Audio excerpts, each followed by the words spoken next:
अनवर पाशा, उसके बाद अनुप्रिया, क्योंकि मुझे पता है पहले अनवर पाशा भी जो एक्स पर इनकी पार्टी ने वीडियो शेयर किया, आरोप लगाए हैं, वही आरोप लगाएंगे ताकि अनुप्रिया जवाब भी दे सकें। अनवर पाशा, अब देखिए, जो आप वीवीपैट की पर्चियां फेंके जाने का मामला उठा रहे थे, उस पर इलेक्शन कमीशन ने फौरन एक्शन ले लिया, एआरओ को सस्पेंड कर दिया, एफआईआर हो गई, और वो मॉक पोल की पर्चियां हैं, ये भी क्लियर कर दिया गया है। तो कम से कम इस त्वरित कार्रवाई का, जो फौरी कार्रवाई की गई है, तुरंत एक्शन लिया गया, इसकी तारीफ तो कर दीजिए भाई, मान लीजिए ना क्या एक्शन हो गया। मानक जी, मैं सुन रहा था भारतीय जनता पार्टी के प्रवक्ता गुरु प्रकाश जी को। मैं चाहता हूं कि आपके सवाल का जवाब दूंगा आखिर में, जैसे गुरु प्रकाश जी ने दिया आखिर में। थोड़ा सा मैं जिस तरह से कसीदा खानी हो रही थी इलेक्शन कमीशन की, थोड़ी सी बात मैं उस पर भी करना चाहता।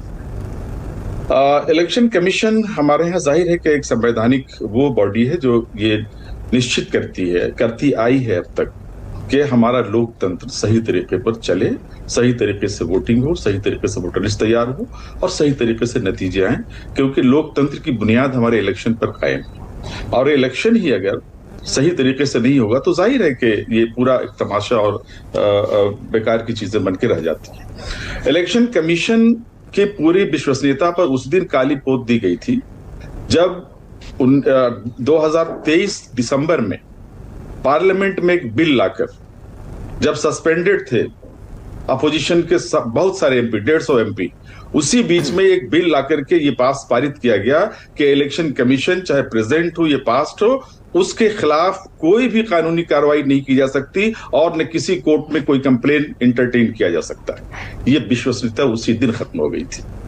दूसरी विश्वसनीयता उस दिन खत्म हुई थी जब सुप्रीम कोर्ट ने कहा कि एक चीफ जस्टिस को भी ये कमीशन के मेंबर्स के सिलेक्शन कमेटी में होना चाहिए, उसको कूड़ेदान में फाड़ करके फेंक दिया गया। ये दूसरा हमला था विश्वसनीयता पर इलेक्शन कमीशन की।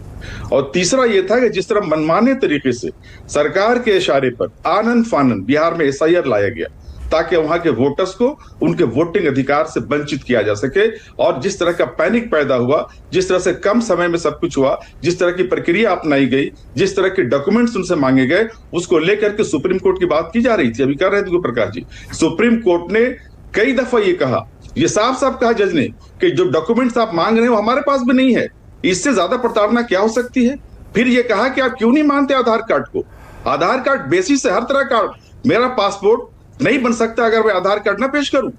आजमा लीजिए जाकर के, मैंने अभी रिन्यू कराया अपना पासपोर्ट और नहीं था मेरे पास आधार कार्ड का की कॉपी, मुझे वापस किया गया। मुझे पासपोर्ट ऑफिस से वापस आना पड़ा और दोबारा हमें अपॉइंटमेंट लेकर के जाना पड़ा आधार कार्ड लेकर के। मैं छोड़ के चला गया था आधार कार्ड बेसिस है, उसको नहीं माना गया। और किस तरह से आधार कार्ड को सुप्रीम कोर्ट ने मानने के लिए कहा, उसके बाद भी बेदिली से आज तक इलेक्शन कमीशन का स्टैंड क्लियर नहीं है कि बाकी जगहों पर एसआईआर में आधार कार्ड को माना जाएगा कि नहीं। अब मैं आ रहा हूं आपके जवाब पे, अरे अनवर पाशा साहब, आपके सवाल का जवाब देने के लिए मैं आ रहा हूं। ये जो एक्शंस हुए हैं ये आई वॉश हैं।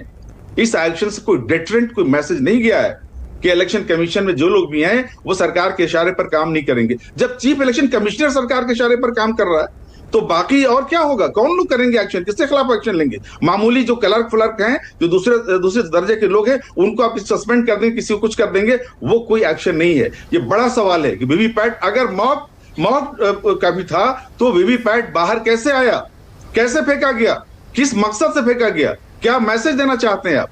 और दूसरी तरफ बिजली का जाना स्ट्रांग रूम से, ये साफ जाहिर करता है कि ये बहुत सोची समझी षड्यंत्र के तहत ये सब चीजें हो रही है। तो विश्वसनीयता ईवीएम की नहीं है। ईवीएम बदले जा रहे हैं, ट्रक्स जा रहे हैं, पिकअप जा रहे हैं और आ रहे हैं रात को। कोई जवाब नहीं इलेक्शन कमीशन। क्यों नहीं इलेक्शन कमीशन जवाब दे रही है कि बिजली क्यों कटी, कौन जिम्मेदार है। 24 आवर्स बिजली इंश्योर करना इलेक्शन कमीशन का काम है। हम रात का खाना नहीं खा सकते, लेकिन स्ट्रांग रूम की हिफाजत करना हमारी जिम्मेदारी है। ये जिम्मेदारी इलेक्शन कमीशन की है।